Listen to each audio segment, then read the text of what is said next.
नमस्कार विद्यार्थी मित्रांनो, ज्ञानसागर स्पर्धा परीक्षा या आपल्या ई-लर्निंग प्लॅटफॉर्मवरती आपलं सर्वांचं स्वागत आहे. तर आज आपण लीगल ॲप्टिट्यूड आणि लीगल रिझनिंग याचा जो काय आहे तर तो पार्ट 12 बघत आहोत. 12th पार्ट आपण या ठिकाणी बघत आहोत की त्याच्या अंतर्गत जे काही आपलं भारतीय राज्यघटना हा जो काही टॉपिक आहे तर त्या अंतर्गत आपण आणीबाणी व त्या संदर्भाच्या तरतुदी आज या ठिकाणी बघणार आहोत. तुम्ही जर मागील प्रश्नपत्रिकेचा या ठिकाणी आढावा जर घेतला तर आणीबाणीवरती जे आहे तर एक एक किंवा दोन प्रश्न या ठिकाणी आपल्याला बऱ्याच एक्झाममध्ये या ठिकाणी दिसतात किंवा बऱ्याच क्वेश्चन पेपरमध्ये आपल्याला या ठिकाणी दिसतात. तर त्या दृष्टीने हा टॉपिक देखील आपल्यासाठी महत्त्वाचा ठरतो. आणि जे काही आतापर्यंत आपण जे काही 11 पार्ट या ठिकाणी बघितले, जर तुम्ही ॲव्हरेजली बघितलं तर प्रत्येक पार्ट हा आपला जवळजवळ अर्ध्या तासाचा किंवा त्याहूनही कमी आहे. तर जवळजवळ आपण जर 12 पार्ट म्हटलं तर 6 तासात आपण जवळजवळ आहे तर तो भारतीय राज्यघटनेचा बराच असा पार्ट या ठिकाणी कव्हर केलेला आहे की जो एक परीक्षेच्या दृष्टीनं महत्त्वाचा आहे, जो काही परीक्षाभिमुख आहे. तर असा पार्ट आपण या ठिकाणी जो आहे तर तो बघितला आहे. तर आज आपण जो बघणार आहे तर तो आणीबाणी व त्या संबंधीच्या तरतुदी. तर माझी सगळ्यांना रिक्वेस्ट आहे की शेवटपर्यंत तुम्ही हे लेक्चर बघा आणि जे आपले 11 पार्ट आहे तर आधी तुम्ही ते बघा की जेणेकरून जे आहे तर जे काही बेसिक गोष्टी असतील किंवा जे सांगताना इतर ज्या काही गोष्टी असतात तर त्या तुमच्या लक्षात येतील. का जर तुम्ही 11 पार्टपर्यंत की 1 ते 11 पार्ट जर बघितले तर हे लेक्चर समजायला आणखीन त्यापेक्षा थोडंसं सोपं जाईल. ओके, तर चला तर मग आपण स्टार्ट करूया या आजच्या आपल्या लेक्चरला. आणि एक्झामला देखील कमी कालावधी बाकी आहे तर त्या दृष्टीनं देखील तुम्ही अभ्यास किंवा इतर गोष्टींची तयारी देखील तुम्ही करावीत. चला तर मग आपण स्टार्ट करूया की आणीबाणी म्हणजे काय किंवा आणीबाणीची जी काही वैशिष्ट्ये आहेत तर ती बघूयात. ते कोणत्या भागात आहे तर ते बघूयात. कारण आता मी तुम्हाला याच्यासाठी सांगितलं आधीचे लेक्चर बघा तुम्ही याच्यासाठी का आपले भाग काय आहे, त्याच्या अंतर्गत येणारी कलम काय आहे किंवा काही भाग मध्ये फक्त एकच कलम आहे आणि त्या अंतर्गत जे आहे तर त्या इतर गोष्टी सांगण्यात आलेल्या आहे. त्याच्यानंतर काही भाग आहे, भागाच्या अंतर्गत कलम आहे आणि कलमाच्या अंतर्गत अनुसूच्या किंवा परिशिष्ट या ठिकाणी देण्यात आलेली आहे. तर ते आपण ज्यावेळेस घटनेचं स्ट्रक्चर किंवा घटनेचं वैशिष्ट्य ज्यावेळेस बघत होतो तर त्यावेळेस ह्या गोष्टी या ठिकाणी कव्हर करण्यात आलेल्या आहेत.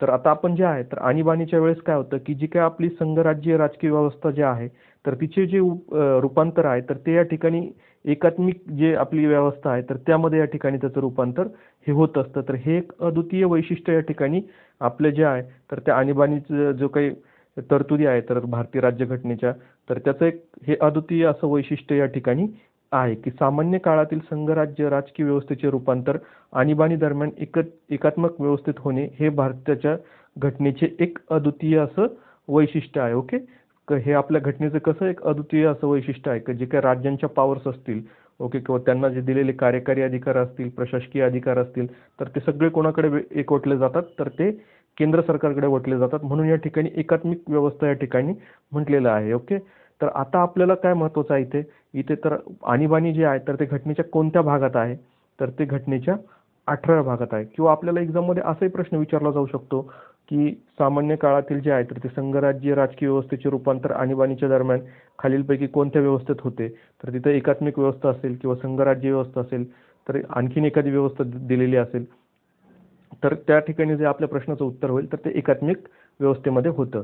आणि जे आणीबाणी आहे तर हे जे काही भाग आहे किंवा आणीबाणीविषयक तरतूद हा जो काही आहे तर ते घटनेच्या कोणत्या भागात आहे तर ते घटनेच्या 18व्या भागात आहे.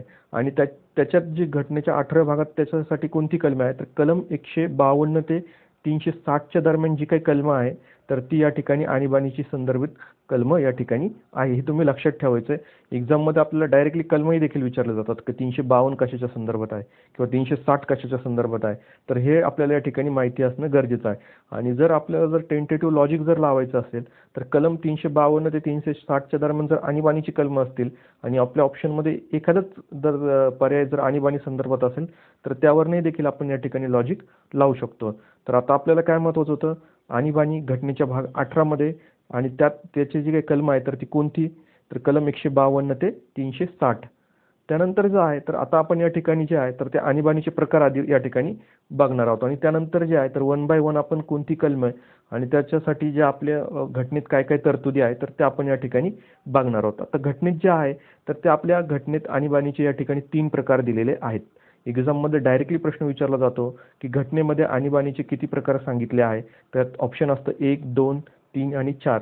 तर आपल्याला माहिती हवं या ठिकाणी आपल्या पर्याय क्रमांक या ठिकाणी जे 3 आहे तर हे या ठिकाणी बरोबर असणार आहे की ते 3 प्रकार या ठिकाणी घटनेत जे आहे तर ते आणीबाणीचे प्रकार दिलेले आहेत. ओके, तर त्यातला आता आपण पहिला प्रकार बघूयात. तर पहिला प्रकार कोणता आहे तर युद्ध, परकीय आक्रमण, ओके, किंवा सशस्त्र बंड यांच्यामुळे आणीबाणी. या आणीबाणीला जे आहे तर ते राष्ट्रीय आणीबाणी म्हणून ओळखलं जातं. तर आता ही जी काय आणीबाणी आहे का जसं आपण जे 3 प्रकार बघतोय तर त्यातला पहिला प्रकार जो आहे तर तो कोणता आहे तर तो राष्ट्रीय आणीबाणी. ओके, तर घटनेत जो आहे ना तर तो राष्ट्रीय आणीबाणी असा शब्द त्या ठिकाणी वापरला नाही. तर घटनेत काय तर आणीबाणीची उद्घोषणा तर असा या ठिकाणी शब्दप्रयोग या ठिकाणी वापरण्यात आलेला. आणीबाणीची उद्घोषणा असा शब्दप्रयोग या ठिकाणी वापरण्यात आलेला आहे. तर पहिली आणीबाणी कोणता आहे की युद्ध, परकीय आक्रमण असेल, ओके, किंवा सशस्त्र बंड असेल तर यांच्यामुळे ज्या आणीबाणी येते तर त्या आणीबाणीला काय म्हणतो आपण राष्ट्रीय आणीबाणी म्हणून ओळखतो. आणि घटनेत या आणीबाणीला राष्ट्रीय आणीबाणी असं नाही सांगितलं तर ते काय सांगितलं आणीबाणीची उद्घोषणा असा शब्दप्रयोग या ठिकाणी केलेला आहे. त्याच्यानंतर जी पुढील आणीबाणी जी आहे तर ती आहे कलम 356 अंतर्गत ती येते. ओके, तर त्या आणीबाणीला काय म्हटलं जातं आता जर आपण बघितलं का युद्ध, परकीय आक्रमण किंवा सशस्त्र बंड तर ही जी काय आहे तर ही कलम 352 अंतर्गत येतं. हे तुम्ही या ठिकाणी लक्षात ठेवा. ओके, तर ते आपण पुढे बघूयात इन डिटेल्समध्ये, पण सध्या तुम्ही ते कलम 52 अंतर्गत 352 अंतर्गत येतं हे तुम्ही या ठिकाणी लक्षात घ्यायचं आहे. त्यानंतर पुढील जो काय आहे आपली पुढची आणीबाणी तर ते कलम 356 अंतर्गत या ठिकाणी सांगण्यात आलेली. पहिली जी आहे तर कलम 352 अन्वये जी बघितली आपण राष्ट्रपती जे आहे तर ते युद्ध किंवा परकीय आक्रमण किंवा सशस्त्र बंड किंवा सशस्त्र उठावामुळे जे आहे तर ते भारताच्या किंवा त्याच्या काही भागात जे जे सुरक्षा जर धोक्यात आली आहे असं जर त्यांना वाटलं तर त्या ठिकाणी जे आहे तर ते राष्ट्रीय आणीबाणी जाहीर करतात. ओके, आणि त्यातही 2 प्रकार आहे पण ते पुढे आपण बघूयात.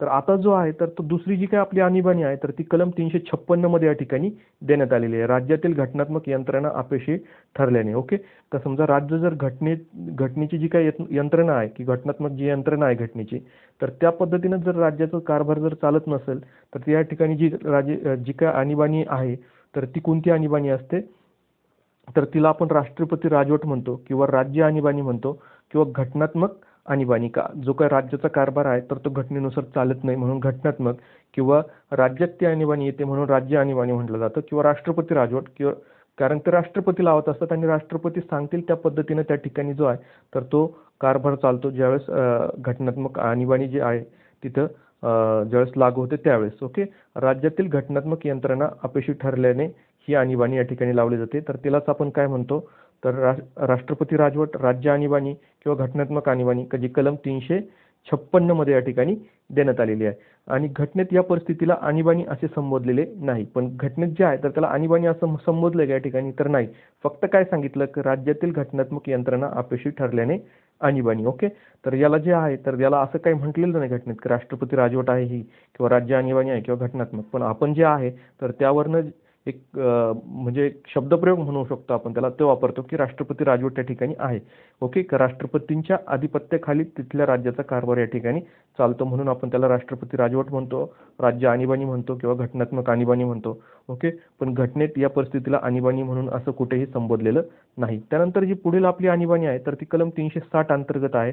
तर ती आहे वित्तीय आणीबाणी. ओके, तर आता या ठिकाणी जे आहे तर वित्तीय आणीबाणीचं देखील आपण यापुढे ज्यावेळेस इन डिटेल्समध्ये वित्तीय आणीबाणी बघू तर त्याच्यात कोणत्या कोणत्या तरतुदी आहेत तर ते आपण बघूयात.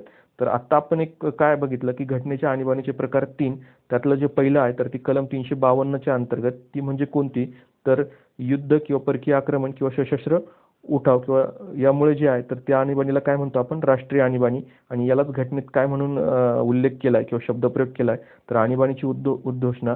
ओके, त्याच्यानंतर दुसरी जी आणीबाणी बघितली आपण तर ती कलम 356 अंतर्गत, ती काय त्या आणीबाणीला आपण काय म्हणतो तर राष्ट्रपती राजवट किंवा राज्य आणीबाणी किंवा घटनात्मक आणीबाणी. आणि ती का का लावली जाते तर राज्यातील घटनात्मक यंत्रणा अपयशी ठरल्याने ही आणीबाणी या ठिकाणी लावली जाते.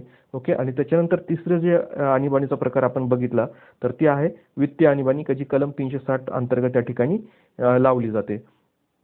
तर अशा पद्धतीने जे आहे तर ते आपण जे आणीबाणीचे आहे तर ते या ठिकाणी प्रकार बघितले का किती प्रकारे या ठिकाणी आणीबाणी लावता येते का 3 प्रकारे. आणि आता आपण 1 बाय 1 या ठिकाणी जे आहे तर त्या आणीबाणी बघूयात की जी पहिली आपण बघितली की राष्ट्रीय आणीबाणी, त्याच्यानंतर राष्ट्रपती राजवट किंवा घटनात्मक आणीबाणी ज्याला म्हणतो, किंवा ओके, तर त्याला आणखीन एक शब्दप्रयोग वापरला होता आपण, राज्य आणीबाणी. ओके, तर आता आपण जे आहे तर ते वन बाय वन या ठिकाणी डिटेलमध्ये बघूयात.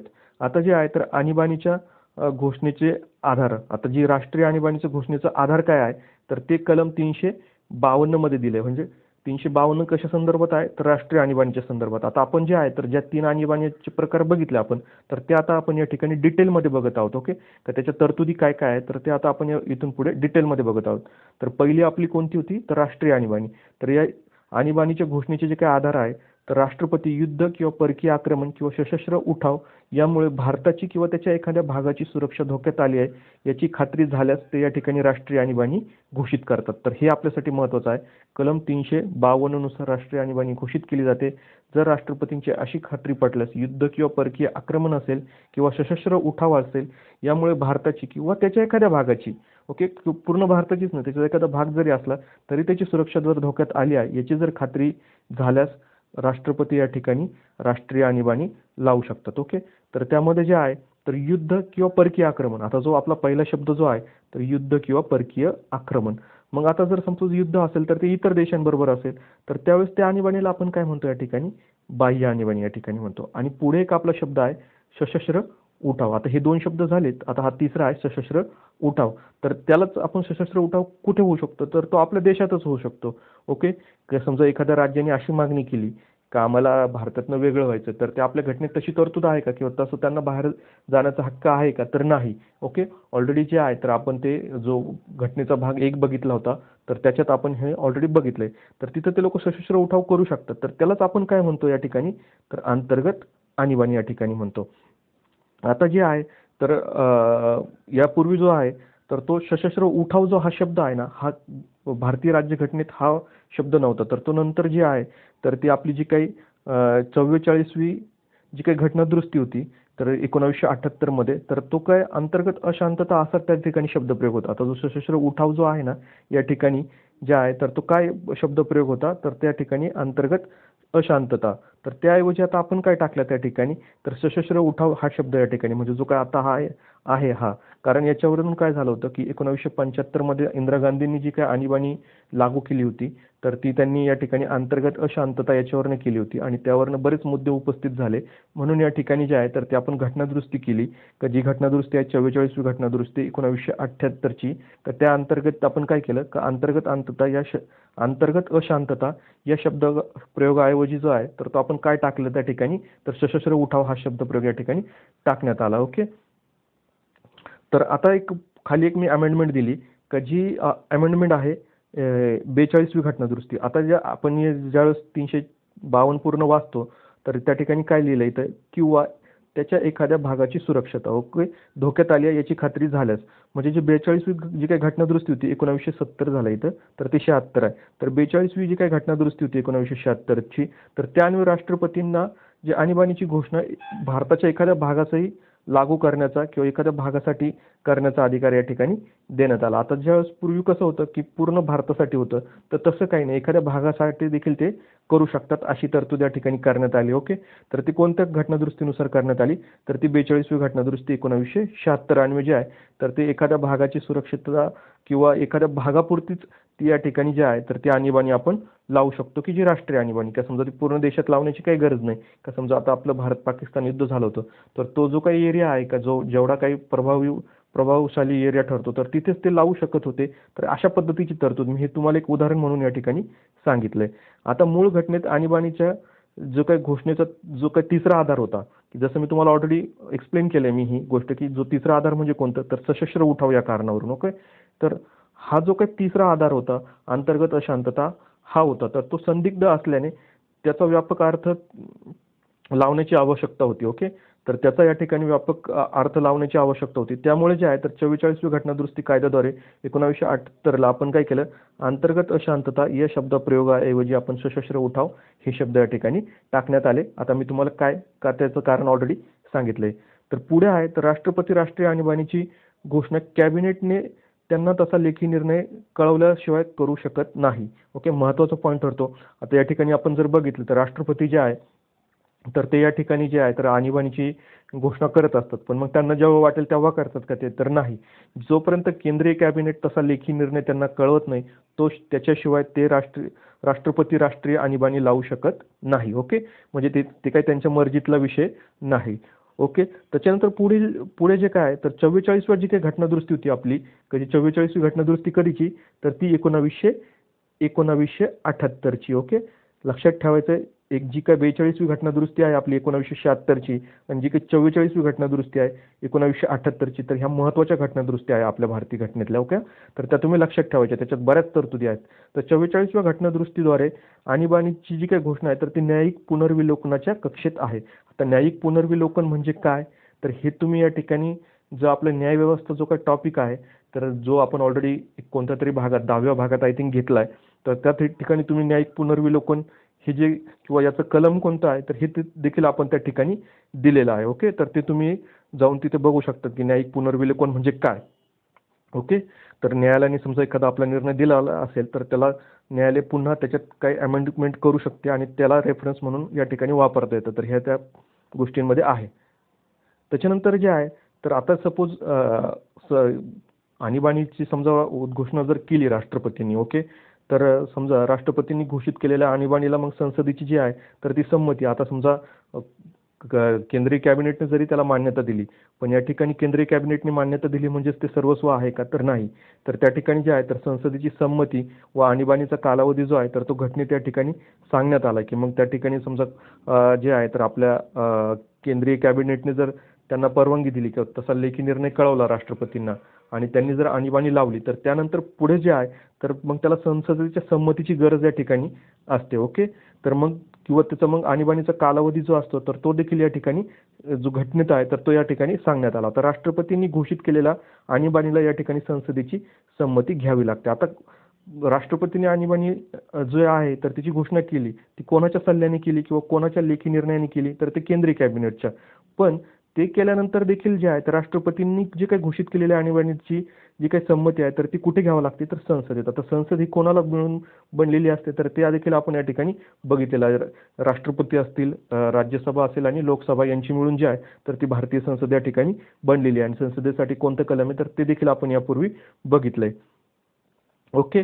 तर आता राष्ट्रपतींनी घोषित केलेल्या आणीबाणीला संसदेची संमतीची या ठिकाणी काय असते? तर आवश्यकता किंवा संमती घ्यावा लागते. ठीक आहे. आणीबाणीची घोषणा केल्याच्या तारखेपासून 1 महिन्याच्या आत दोन्ही सभागृहांनी तिला ठरावाद्वारे मान्यता देणे गरजेचे असते. अन्यथा तिचा अंमल या ठिकाणी संपुष्टात येतो. आता समजा असं झालं की राष्ट्रपतींनी आणीबाणीची घोषणा केली. ओके. केंद्रीय कॅबिनेटच्या लेखी निर्णयावरून आणि त्याच्यानंतर जे आहे तर त्या जेव्हापासून त्यांनी जी आहे तर ती आणीबाणीची घोषणा केली, तर तेव्हापासून तर 1 महिन्याच्या आत दोन्ही सभागृहांनी म्हणजे लोकसभा असेल आणि राज्यसभा असेल तर त्यांनी त्या त्या ठरावाला या ठिकाणी मान्यता देणं गरजेचं असतं. अन्यथा जो आहे तर त्यांनी जर मान्यता नाही दिली तर ती आणीबाणी जी आहे तर घोषित केलेली ती या ठिकाणी संपुष्टात येते. ओके. किंवा तिचा अंमल या ठिकाणी संपुष्टात येतो. तर लोकसभा आणि अशा जर केसमध्ये काय झालं की लोकसभा सपोज त्यांनी केंद्रीय कॅबिनेटने दिलं आणि लोकसभेचा जो काही कार्यकाल आहे तर तो संपला किंवा लोकसभा विसर्जित झाली, तर नवीन लोकसभेच्या पहिल्या बैठकीपासून 30 दिवसाच्या आत त्याला आणीबाणीला मान्यता देणे गरजेचं असतं. अन्यथा देखील तिचा अंमल या ठिकाणी संपुष्टात येतो. ओके. तर हा मुद्दा कळाला असेल तुम्हाला आय थिंक.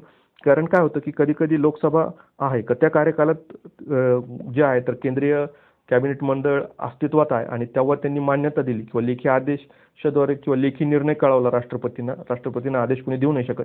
तर लेखी निर्णय जर कळवला, ओके, आणि त्या निर्णयानुसार जर आणीबाणी जी आहे तर ती घोषणा राष्ट्रपतींनी केली आणि आणीबाणी स्टार्ट जर झाली, पण त्याच्या काही दिवसानंतर जे आहे तर ते लोकसभा विसर्जित झालं म्हणजे काय तर त्यांचा 5 वर्षाचा कार्यकाल संपला.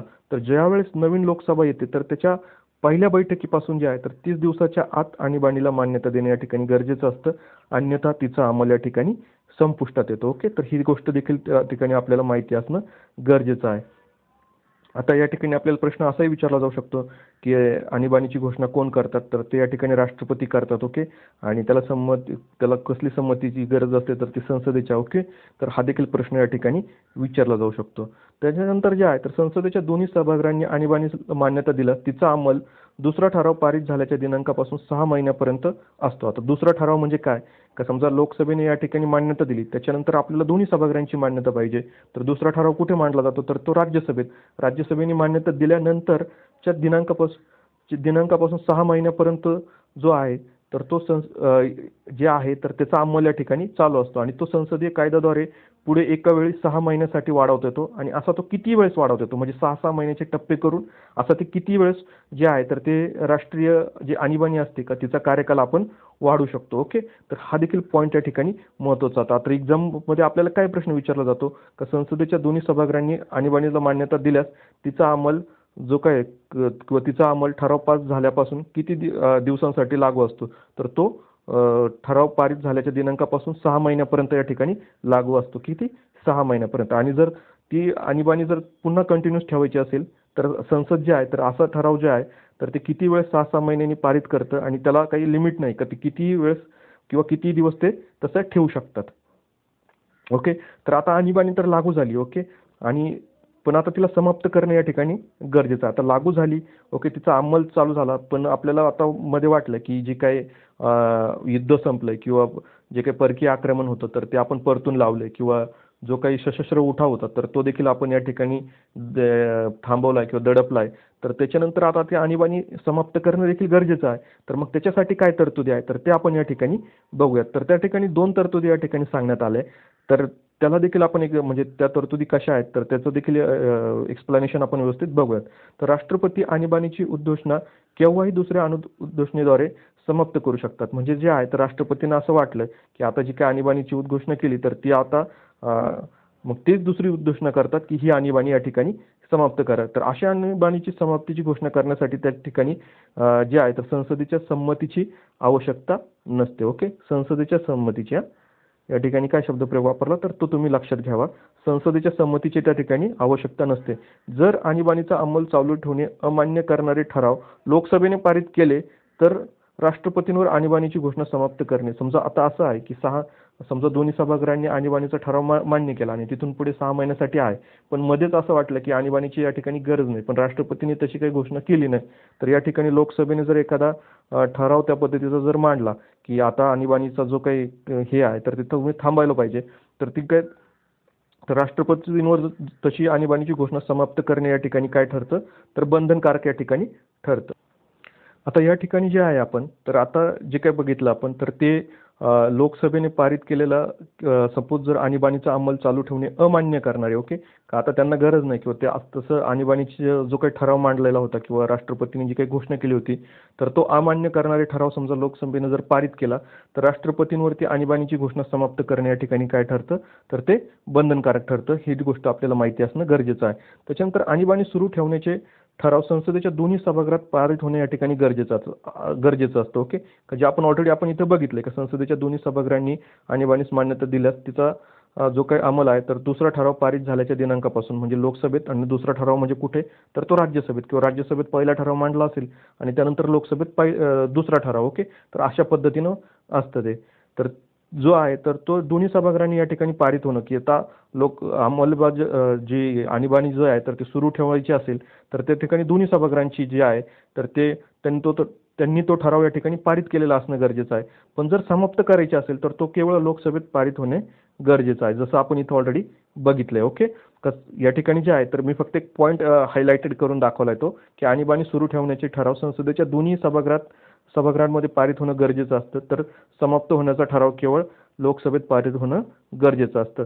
त्याच्यानंतर पुढील जो काय आपला पॉईंट आहे की आणीबाणी अंमल ठेवण्याचा ठराव विशेष बहुमताने या ठिकाणी आपण पारित करत असतो. ही गोष्ट एक सांगायची राहिली की ज्यावेळेस आणीबाणीचा जो काही ठराव आहे तर तो आपण दोन्ही सभागृहात या ठिकाणी विशेष बहुमताने या ठिकाणी जे आहे तर तो पारित करत असतो. आता विशेष बहुमत म्हणजे काय तर प्रत्येक सभागृहाच्या एकूण जी काही सदस्य संख्या असते तर त्याच्या बहुमताने आणि जे काही हजारो मतदानात जे काही आता समजा एखाद्या प्रत्येक सभागृहात काहीतरी सभासदांची संख्या आहे. ओके.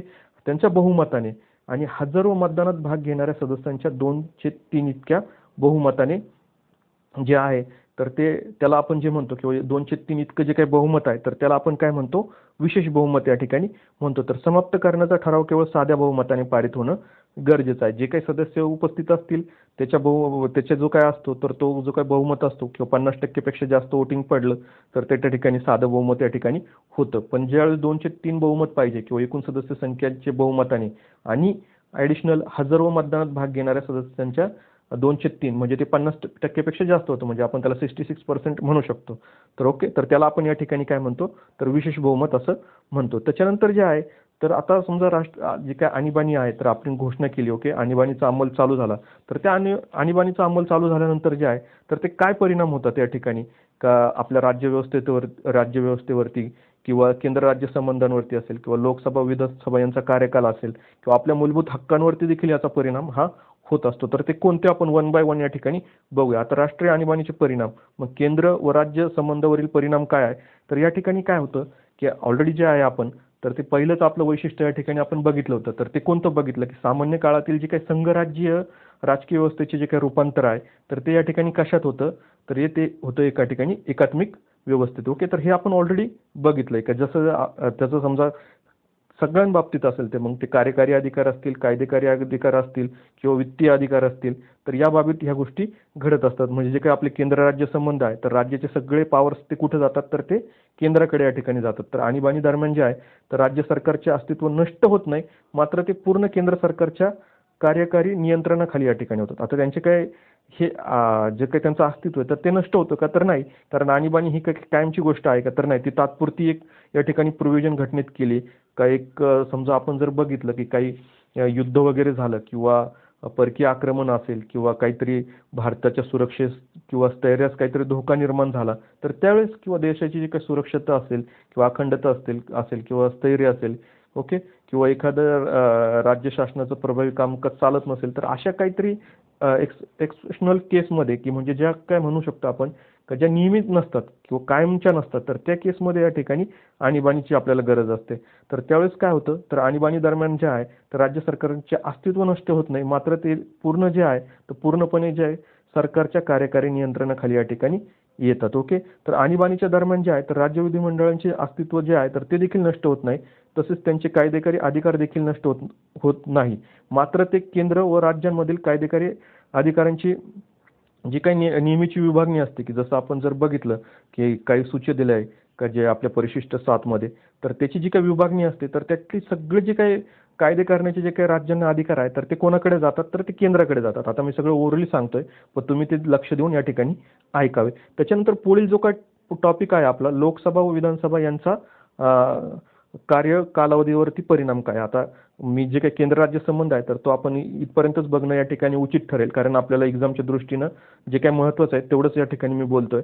आणि काय होतं की लेक्चर खूप या ठिकाणी लेंदी होईल, ओके, तर त्याच्यामुळे जे आहे तर आपल्याला थोडंफार काहीतरी लिमिटेशन या ठिकाणी येऊन जातं. त्याच्यानंतर जे आहे तर लोकसभा व विधानसभा यांच्या जो काही कार्यकालावधी आहे तर यावरती देखील या ठिकाणी परिणाम होतो. आता तो काय परिणाम होतो, तर लोकसभेचा कार्यकाल तिच्या 5 वर्षाच्या सामान्य जो काही कार्यकाल आहे तर त्याच्या पलीकडे देखील या ठिकाणी 1 वर्षापर्यंत वाढवता येतो. आता काय झालं की सपोज आणीबाणी चालू झाली, ओके, आणि ज्यावेळेस जे आहे तर ते लोकसभा अस्तित्वात आहे आणि त्या दरम्यान काय होतं की काही निर्णय वगैरे घ्यायचे असतात किंवा सगळे जे काही अधिकार आहे तर ते कुठे एकवटलेले असतात, तर ते संसदेत या ठिकाणी किंवा राष्ट्रपतींकडे या ठिकाणी एकवटलेले असतात. तर अशा वेळेस काय होतं की राष्ट्रीय आणीबाणी अंमल चालू असताना लोकसभेचा कार्यकाल तिच्या 5 वर्षाच्या सामान्य कार्यकालापलीकडे संसदीय कायद्याद्वारे एका वेळी 1 वर्षाने या ठिकाणी वाढवता येतो. आणि असा तो किती वेळेस वाढवता येतो, मात्र ज्यावेळेस आणीबाणी जी आहे तर ती संपुष्टात येते आणि आल्यानंतर जे आहे तर 6 महिन्यापेक्षा अधिक तो कार्यकाल वाढवता येत नाही. आता ही केस आहे ना तर ही खूप रिअरमध्ये घडण्याची या ठिकाणी शक्यता असते.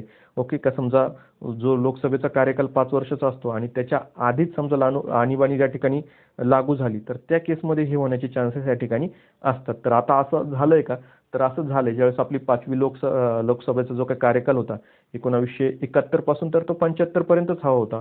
पण आपण जर बघितलं तर तो 71 ते 77 पर्यंत वाढला, म्हणजे तो 5 वर्ष 10 महिने आणि त्याच्यानंतर काहीतरी दिवस या ठिकाणी वाढला होता. कारण का, तर त्यावेळेस जे आहे तर त्या मधल्या काळात जे आहे तर ते इंदिरा गांधींनी या ठिकाणी आणीबाणी घोषित केली होती. तर त्याच्यामुळे जो आहे तर तो हा कार्यकाल या ठिकाणी वाढला होता. त्याच्यानंतर जे आहे तर आपल्यासाठी महत्त्वाचं काय तर मूलभूत हक्कांवरती काय परिणाम होतो, तर हे एक्झाममध्ये बऱ्याचदा या ठिकाणी विचारलं जातं.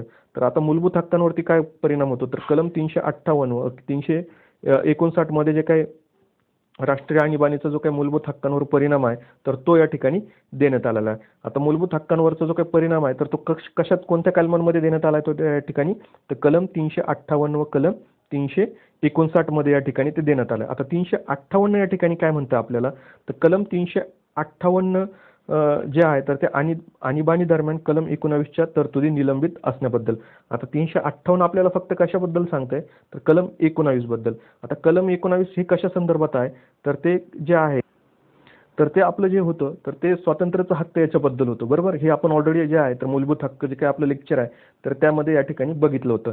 ओके. आणि ते काही 19च्या जे काही अंतर्गत आहे तर ते आपल्याला या ठिकाणी 6 प्रकारचे जे आहे तर ते स्वातंत्र्य या ठिकाणी देण्यात आलेलं आहे. जसं की आपलं भाषणाचं स्वातंत्र्य वगैरे असेल किंवा बरोबर किंवा एकत्रित जमण्याचं जे ठिकाणी स्वातंत्र्य असेल किंवा एखादं जे आहे तर शांततेने एकत्रित जमण्याचं किंवा भाषण व अभिव्यक्ती यांचं स्वातंत्र्य असेल किंवा शांततेने व विना शस्त्र एकत्र जमण्याचा असेल किंवा संघटना किंवा संघ स्थापन करण्याचा असेल. ओके. तर या पद्धतीची जे आहे तर ते 6 स्वातंत्र्य जी आहे तर ती 6 मूलभूत जी हक्क आहे तर ती या ठिकाणी कलम 19 अंतर्गत आपल्याला या ठिकाणी देण्यात आलेली आहे, का ज्यालाच आपण काय म्हणतो तर स्वातंत्र्याचे हक्क या ठिकाणी असं म्हणतो. किंवा कोणताही पेशा आचरण्याचा किंवा कोणताही व्यवसाय करण्याचा किंवा धंदा चालवण्याचा या ठिकाणी जो आहे तर तो अधिकार या ठिकाणी कुठे देण्यात आलेला होता आपल्याला, तर तो कलम 19 अंतर्गत जो आहे तर त्याला आपण स्वातंत्र्याचा हक्क देखील म्हणतो. तर त्याच्या अंतर्गत 6 स्वातंत्र्य होती. तर आणीबाणीच्या जर काही दरम्यान आहे तर मग ते कलम 358 जे आहे तर ते कशाशी डील करतं या ठिकाणी किंवा कशाशी रिलेटेड करतं, तर ते आणीबाणी दरम्यान कलम 19च्या तरतुदी निलंबित असल्याबाबत. ओके. तर हे तुम्ही लक्षात ठेवायचं. त्याच्यानंतर पुढील जो काही कलम आहे 359, तर मूलभूत हक्कांची अंमलबजावणी निलंबित असल्याबद्दल. ओके. तर या ठिकाणी जे आहे तर ते 19 फक्त आपण कशाबद्दल होतं तर ते 19 बद्दल होतं, पण आपल्याला इतर देखील मूलभूत हक्क आहेत. ओके. का 19चे व्यतिरिक्त देखील या ठिकाणी आपल्याला मूलभूत हक्क आहेच की 24 असेल, 23 असेल किंवा इतर जे आहे तर 14 असेल. ओके. 14 असेल तर 14च्या पुढचे जे काही हक्क असतील तर ते असतील. ओके. तर त्याच्या जे काही निलंबनाबद्दल असेल तर ते कशात सांगण्यात आलंय, तर ते 359 मध्ये. म्हणजे 358 फक्त आपल्याला जे आहे तर ते 19 बद्दल जे या ठिकाणी सांगतं, की जे काही स्वातंत्र्याचा हक्क आपण ज्याला म्हणतो त्याच्या अंतर्गत जे काही 6 जे आपल्याला हक्क प्रदान करण्यात आलेले आहेत तर ते याच्याबद्दल सांगतं. पण 359 जे आहे तर ते काय जे काही इतर मूलभूत हक्क आहे तर त्यांच्याबद्दल या ठिकाणी ते निलंबित असल्याबद्दल या ठिकाणी सांगतं. तर हे तुम्ही लक्षात ठेवणं गरजेचं आहे. आता 359 आहे तर याच्या व्याप्तीवरती देखील 2 मर्यादा आहे. आता जरी ते बाकीचे जे काही मूलभूत हक्क आहेत त्याबद्दल जरी असलं, पण त्याच्यावरती देखील या ठिकाणी पर्याप्त बंधनं या ठिकाणी टाकण्यात आलेली आहे. तर आता जे आहे तर ते पहिलं आपण या ठिकाणी बघूयात. तर पहिलं काय, राष्ट्रपती कलम 20 व 21 द्वारे प्राप्त होणाऱ्या मूलभूत हक्कांच्या जे काय आहे तर बजावणीचा हक्क या ठिकाणी निलंबित करू शकत नाही. ओके. जरी राष्ट्रीय आणीबाणी या ठिकाणी घोषित झाली तरी जे काही कलम 20 आणि 21 अंतर्गत जे काही मूलभूत हक्क आहे तर त्यांना या ठिकाणी आपण निलंबित करू शकत नाही. आता हे 20 आणि 21 काय आहे तर ते देखील आपण जे आपलं लेक्चर आहे का मूलभूत हक्क याच्यामध्ये बघितलेलं आहे. म्हणजेच अपराधाच्या दोषसिद्धतेबाबत संरक्षण कलम 20 मध्ये जे आहे तर ते देण्यात आलंय आणि कलम 21 मध्ये या ठिकाणी काय देण्यात आलंय, जीवित व व्यक्तिगत यांचे स्वातंत्र्य. ओके. तर हे 2 मूलभूत हक्क जे आहे तर ते आणीबाणी दरम्यान देखील बजावता येतात जर त्यांचं उल्लंघन झालं असेल तरची गोष्ट आहे. ओके. म्हणजे अपराधाच्या दोषसिद्धतेबाबत समजा एखाद्याने अपराध केला आणि त्याला दोषसिद्धता करायची तर त्या बाबतीत म्हणजे जो काही न्यायालयासमोर हजर करणे एखाद्या आरोपीला वगैरे असेल तर या बाबतीच्या गोष्टी आणि जीवित व व्यक्तिगत स्वातंत्र्य यांचे संरक्षण जे कलम 21 मध्ये दिलेलं आहे. तर हे जे 2 मूलभूत हक्क आहेत तर ते आणीबाणी दरम्यान देखील या ठिकाणी बजावता येतात. तर हे या ठिकाणी माहिती असणं गरजेचं आहे. तर 359 दरम्यान जे आहे तर ते कोणतं लिमिटेशन्स किंवा पर्याप्त मर्यादा या ठिकाणी टाकण्यात आलंय तर ते मी या ठिकाणी तुम्हाला समजवलंय. ओके. तर कलम 358 केवळ 19 मधील मूलभूत हक्कांशी संबंधित आहे. तर कलम 359 राष्ट्रपतींच्या आदेशात उल्लेखलेल्या म्हणजे राष्ट्रपती ज्यावेळेस जे आहे तर ते आणीबाणीची घोषणा करतात किंवा राष्ट्रीय आणीबाणीची ज्यावेळेस घोषणा करतात तर त्यावेळेस जे आहे तर ते 359 मध्ये ते इतर जे काही मूलभूत हक्क आहे तर त्यांचा देखील त्या आदेशात पर्टिक्युलर उल्लेख करतात असं म्हणावं लागेल या ठिकाणी. ओके. तर ते ऑलरेडी आपण बघितलंय की कलम 358 केवळ कशा संदर्भात आहे तर 19 मधील मूलभूत हक्कांशी संबंधित आहे. तर 359 हे कशा संदर्भित आहे तर राष्ट्रपतींच्या आदेशात उल्लेखलेल्या सर्व मूलभूत हक्कांचे. ओके. तर याच्या संदर्भात ते आहे. आणि जरी 359 मध्ये असं जरी सांगितलंय की सर्व मूलभूत हक्क, पण त्याला देखील अपवाद या ठिकाणी 2 ठेवण्यात आली, 2 कलम. तर ती कोणती तर ती कलम 20 आणि 21. 20 काय म्हणतं तर अपराधाच्या दोषसिद्धतेबाबत आणि 21 काय म्हणतं तर जीवित व व्यक्तिगत स्वातंत्र्य यांचे संरक्षण. ओके. तर हे आपल्याला या ठिकाणी महत्त्वाचं आहे. आता हा जो काही टॉपिक आहे तर हा आपल्याला एक्झाममध्ये बऱ्याचदा या ठिकाणी विचारला जातो. तर आत्तापर्यंत घोषित करण्यात आलेल्या राष्ट्रीय आणीबाण्या, तर आत्तापर्यंत जे आहे तर ती राष्ट्रीय आणीबाणी बरं का. या ठिकाणी काय आहे तर राष्ट्रीय आणीबाणी ही 3 वेळेस घोषित करण्यात आली. ती कधी तर या ठिकाणी 1962, 1971 आणि 1975. ओके. तर लक्षात ठेवायचं कधी कधी या ठिकाणी जे आहे तर त्या राष्ट्रीय आणीबाणी घोषित करण्यात आल्या होत्या भारतात आतापर्यंत, तर ते 3 वेळेस फक्त. तर त्या कधी कधी 1962चं ज्यावेळेस युद्ध झालं होतं आपलं चीनबरोबर, तर तेव्हा त्याच्यानंतर जे आहे 1971 मधील जे आणीबाणी आहे तर ते पाकिस्तानचं बरोबर ज्यावेळेस आपलं युद्ध झालं होतं तर ते तेव्हा ज्यावेळेस आपण जे आहे तर परकीय आक्रमणाच्या कारणावरून, म्हणजे परकीय आक्रमणाच्या कारणावरून जे आहे तर ते आपण ज्या परकीय आक्रमणाच्या कारणावरून ज्यावेळेस आपण या ठिकाणी दोनदा या ठिकाणी राष्ट्रीय आणीबाणी जी आहे तर ती घोषित केलेली आहे परकीय आक्रमणावरून बरं का. तर ते आहे 1962 व 71 मधील आणीबाणीची जी काही घोषणा आहे तर ती परकीय आक्रमणाच्या, आणि 1975 मधील जे आहे तर ती या ठिकाणी अंतर्गत अशांतता. त्यानंतर जे आहे तर ते आपण या ठिकाणी हा अंतर्गत अशांतता हा शब्द काढून टाकला आणि त्या ठिकाणी काय टाकलं तर सशस्त्र उठाव हा शब्द या ठिकाणी टाकण्यात आला. तर तो कधी टाकण्यात आला तर तो तुम्ही मला कमेंट बॉक्समध्ये सांगायचं आहे, कारण ऑलरेडी मी तुम्हाला हे सांगितलंय कधी ते. त्याच्यानंतर जे आहे तर पुढील जे आहे तर राज्यातील राष्ट्रपती राजवट. आता आपण काय बघितलं या ठिकाणी तर आता आपण राष्ट्रीय आणीबाणी बघितली. ओके. तर आता आपण कशा संदर्भात बघतोय की जी काय आपली दुसरं आणीबाणीचा प्रकार होता की राष्ट्रपती राजवट ज्याला आपण या ठिकाणी म्हटलं होतं, किंवा राज्य आणीबाणी म्हटलं होतं, किंवा घटनात्मक आणीबाणी म्हटलं होतं, तर तो आता आपण या ठिकाणी बघणार आहोत. ओके. तर म्हणजे हा जो काय आहे तर हा आपला दुसरा जो आहे तर तो आणीबाणीचा प्रकार आपण या ठिकाणी बघत आहोत. तर ते इथे नंबर टाकायचा राहिलाय. तर हा जो काय आहे तर दुसरा प्रकार आहे. ओके. तर याच्यात काय सांगण्यात आलंय तर आता ही जी काय राष्ट्रपती राजवट म्हणा आपण याला, किंवा त्याला आपण काय म्हणतो तर घटनात्मक आणीबाणी किंवा राज्य आणीबाणी असं देखील या ठिकाणी म्हणतो, की जे ऑलरेडी मी तुम्हाला सांगितलंय. तर हे जे काय तर हे कोणत्या कलमात सांगण्यात आलंय तर ते कलम 356 मध्ये, का राज्यांचे शासन घटनात्मक तरतुदींना अनुसरून चालवणे अशक्य आहे याची खात्री झाल्यास राष्ट्रपती जे आहे तर ते राज्य शासनास राज्य शासन जे आहे तर ते आपल्या हाती घेतात. यालाच राष्ट्रीय यालाच जे काय आहे तर त्याला आपण काय म्हणतो तर राष्ट्रपती राजवट किंवा राज्य आणीबाणी किंवा घटनात्मक आणीबाणी असे म्हटलं या ठिकाणी जातं. तर ते कोणत्या कलमानुसार आहे राष्ट्रपती राजवट किंवा ज्याला आपण राज्य आणीबाणी किंवा घटनात्मक आणीबाणी म्हणतो तर ते कलम 356 नुसार जे आहे तर. ओके. आणि कलम 355 काय म्हणतं मग तर घटनेतलं जे काही कलम 355 आहे तर ते काय म्हणतं तर राज्याचे शासन घटनात्मक तरतुदींना अनुसरून चालवले जाईल याची सुनिश्चिती करणे हे केंद्र शासनाचे या ठिकाणी काय आहे तर ते कर्तव्य असणार आहे. की एखाद्या राज्याचं जे काही शासन आहे तर ते घटनेनुसार चाललंय का नाही याची सुनिश्चिती करणे हे जे आहे तर ते केंद्राचं या ठिकाणी कर्तव्य आहे. की जसं आता आपली महाराष्ट्रातली परिस्थिती जर तुम्ही बघितली तर त्या ठिकाणी जर आहे तर राष्ट्रपती तशा पद्धतीचा निर्णय घेऊ शकले असते जर त्यांना केंद्राने तशा पद्धतीचा लेखी आदेश दिला असता, किंवा तर त्या पद्धतीचं जर सुचवलं असतं की जे काय आहे तर ते राज्याचं शासन जे काय आहे तर ते घटनेप्रमाणे चालत नाही, किंवा घटनेत ज्या काही तरतुदी आहे तर त्यानुसार चालत नाही. तुम्ही न्यूजमध्ये आता जे काय आहे तर ते रिसेंट बघतच असाल. ओके. तर राज्यात राष्ट्रपती राजवट कलम 356 अन्वये लावण्यात येते. मात्र त्यामध्ये देखील 2 आधार आहेत. तर ते कोणते 2 आधार आहेत तर 356 मधील आधारावरती आणि 365 मधील आधारावरती. आता जे काही आपण 356 अंतर्गत जी काही आणीबाणी लावली तर त्याच्यात देखील 2 प्रकार आहे. म्हणजे 2 प्रकारे ते लावता येते. एक तर ती इटसेल्फ म्हणजे 356 स्वतः त्या आधारावरती, किंवा 365. आता 365 मध्ये काय सांगितलं आणि 356 मध्ये इन डिटेल्समध्ये काय सांगितलं तर ते आपण या ठिकाणी बघूया. 356 काय म्हणतं की राज्यातील घटनात्मक यंत्रणा बंद पडल्यास. आता राज्यातील घटनात्मक यंत्रणा फक्त बंद पडल्यास जर असेल तर, ओके, म्हणजे घटनेनुसार जे आहे तर तिथलं जे काही विधिमंडळ असेल तर ते कार्य करत नसेल तर तेव्हाही आहे. ओके.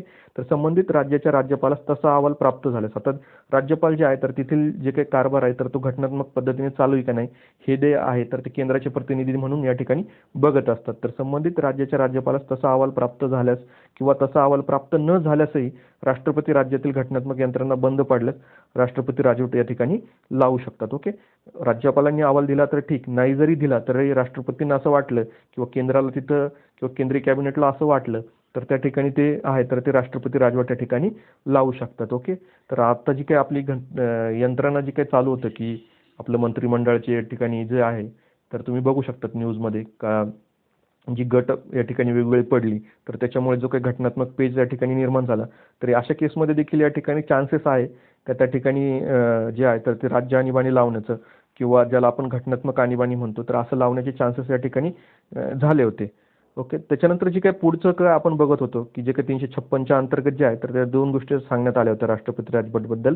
तर कलम 365 मध्ये कसं काय सांगितलं की केंद्राचे निर्देशन पालन करण्यास कसूर केलं. आता समजा एखाद्या केंद्राने सपोज एखादा निर्देश दिला, ओके, किंवा एखादा कायदा बनवला आणि तो जो कायदा आहे तर तो राज्याकडनं पाळला जात नाही तर त्यावेळेस देखील केंद्राचे निर्देशन पालन करण्यास कसूर केल्याबद्दल देखील या ठिकाणी आहे तर ते आपण राष्ट्रपती राजवट जी आहे तर ती या ठिकाणी लावू शकतो. ओके, तर ते कुठे सांगण्यात आलंय तर ते कलम 365 मध्ये या ठिकाणी सांगण्यात आलंय.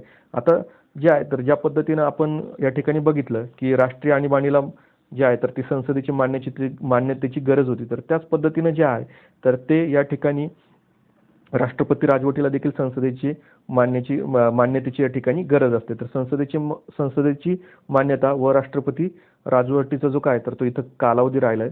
ओके, तर तो कालावधी किती असेल तर हे या ठिकाणी महत्त्वाचं आहे. राष्ट्रपती राजवट लागू करण्यास संसदेची संमती या ठिकाणी घ्यावी लागते. ओके, तर ते काय फक्त केंद्रीय कॅबिनेटने सांगितलं आणि तसं झालं तर तसं होत नाही. या ठिकाणी संसदेची देखील त्या ठिकाणी संमती घ्यावी लागते. तर राष्ट्रपतींनी राष्ट्रपती राजवटीची घोषणा केल्याच्या तारखेपासून 2 महिन्याच्या आत या ठिकाणी आहे तर ते दोन्ही सभागृहांद्वारे या ठिकाणी ठरावाने मान्यता घेणे या ठिकाणी गरजेचं असतं. ओके, तर किती दिवसात या ठिकाणी तर 2 महिन्यात. ओके, आणि जे आहे तर ते आपण या ठिकाणी जे याच्यात बघितलं होतं तर राष्ट्रीय आणीबाणी तर त्या ठिकाणी देखील या ठिकाणी दोन्ही सभागृहांची जी काही मान्यता आहे तर ती कधी घ्यावायची गरजेची होती आपल्याला या ठिकाणी तर 1 महिन्यात आणि ज्यावेळेस राष्ट्रपती राजवट असेल तर त्यावेळेस किती तर 2 महिन्यात. ओके, तर ही गोष्ट तुम्ही लक्षात ठेवायची. ओके, राष्ट्रीय आणीबाणीच्या दरम्यान जे आहे तर ते आपल्याला संसदेची मान्यता किती महिन्यात घ्यावी लागते राष्ट्रीय आणीबाणीच्या दरम्यान तर ती 1 महिन्यात आणि या ठिकाणी राष्ट्रपती राजवटीसाठी किती तर ती 2 महिन्यात या ठिकाणी मान्यता घेणे गरजेचं असतं. अन्यथा जो आहे तर तिचा अंमल या ठिकाणी संपुष्टात येतो. तर संसदेच्या दोन्ही सभागृहांनी जर राष्ट्रपती राजवटीस दोन्ही सभागृहांचे झाले तर सभागृहांनी राष्ट्रपती राजवटीस मान्यता दिल्यास तिचा अंमल दुसरा ठराव पारित झाल्याच्या दिनांकापासून 6 महिन्यापर्यंत राहतो आणि तो संसदीय कायद्याद्वारे पुढे एका वेळेस 6 महिन्यासाठी वाढवता येतो. ओके, मात्र असा ठराव जो आहे तर तो महत्तम 3 वर्षासाठी वाढवता येतो. ओके, आणि जे आपण जर बघितलं तर राष्ट्रीय आणीबाणीच्या जे वेळेस होतं की असा जो ठराव आहे तर तो एका वेळेस 6 महिन्यांनीच होता आणि तो पुढे 6 महिन्यापर्यंत वाढू शकतो आणि असा किती वेळेस होता की ज्यावेळेस राष्ट्रीय आणीबाणी होती. पण या ठिकाणी जर आपण बघितलं की राष्ट्रपतीच्या राजवटीच्या वेळेस हे फक्त किती वेळेस आपण करू शकतो किंवा किती दिवस असं आपण करू शकतो तर तो महत्तम कालावधी आहे जो आहे तर तो 3 वर्ष आहे. ओके, तर ह्या छोट्या छोट्या गोष्टी आहेत तर हे या ठिकाणी आपल्याला एक्झाममध्ये विचारलं जातात. ओके, तर राष्ट्रपती राजवटीचा जो आहे तर तो कार्यकाली किती वर्षापर्यंत या ठिकाणी वाढवता येऊ शकतो तर तो या ठिकाणी 3 वर्षांनी आणि जो आहे तो राष्ट्रपती राजवटीस मान्यता दिल्यास जो त्याचा दुसरा ठराव पारित झाल्यास त्याचा अंमल जो काय तर तो पहिल्या जो काय ठराव मान्य झाल्यापासून तर किती महिन्यापर्यंत असतो तर तो 6 महिन्यापर्यंत असतो आणि यातला मान्यता किती महिन्यात घ्यावी लागते दोन्ही सभागृहांची तर ती 2 महिन्याच्या आतमध्ये राष्ट्रपती राजवटीसाठी आणि जे काही राष्ट्रीय आणीबाणी आहे तर त्याच्यासाठी 1 महिन्यात. ओके, तर ह्या ज्या काय आहे तर ह्या गोष्टी महत्त्वाच्या आहे. तर राष्ट्रपती राजवट समाप्त करणे. आता राष्ट्रपती केव्हाही राष्ट्रपती राजवट जी आहे तर ती घोषणा करून या ठिकाणी समाप्त करू शकतात. ओके, आणि असं समाप्त करण्यासाठी त्यांना संसदेच्या संमतीची आवश्यकता या ठिकाणी नसते. ओके, तर अशी जी काय आहे तर राष्ट्रपती राजवट समाप्त करायची तर त्याच्यासाठी जे आहे तर ती संसदेची मान्यता आवश्यकता या ठिकाणी त्यांना नसते. तर आतापर्यंत जे आहे तर ते आपण 2 आणीबाणीचे प्रकार बघितले आणि शेवटचा जो काय आहे तर तो वित्तीय आणीबाणी या ठिकाणी आहे का जी कलम 360 मध्ये सांगण्यात आली.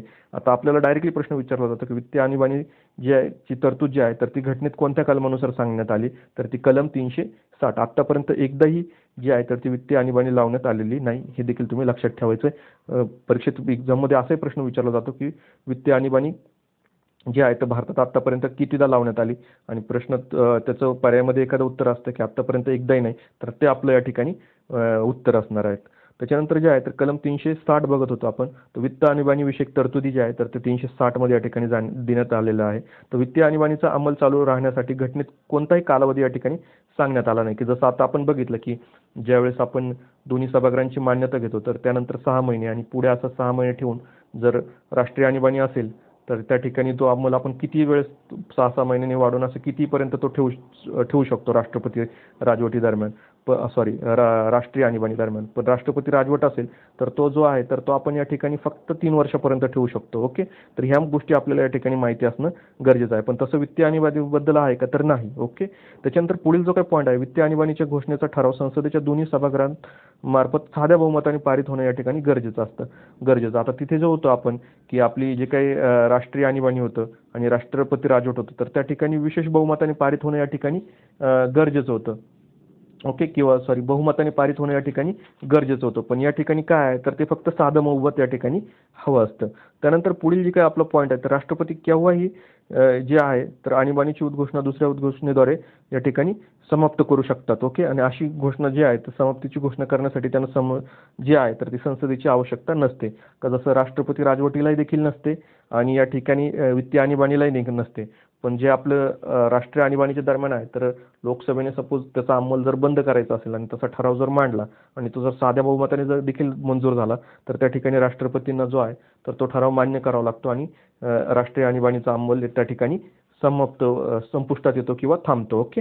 तर या ठिकाणी जे आहे तर आत्ताचं लेक्चर थोडंसं कॉम्प्लिकेटेड आहे, पण तुम्ही रिपीटेडली बघा म्हणजे तुमच्या बऱ्याच गोष्टी या क्लिअर होतील. ओके. तर निश्चितपणाने तुम्हाला हे लेक्चर आवडलं असेल तर लाईक करा आणि हे जे काही आपलं ज्ञानसागर स्पर्धा परीक्षा चॅनल आहे तर याला सबस्क्राईब करा आणि शेजारील बेल आयकन दाबायला विसरू नका, की जेव्हाही मी नवीन लेक्चर अपलोड करेल तर त्याचं सर्वात आधी नोटिफिकेशन तुमच्यापर्यंत पोहोचेल. आणि हे जे काही आपलं लेक्चर आहे तर ते भरपूर अशा मित्रांमध्ये आपलं शेअर करा.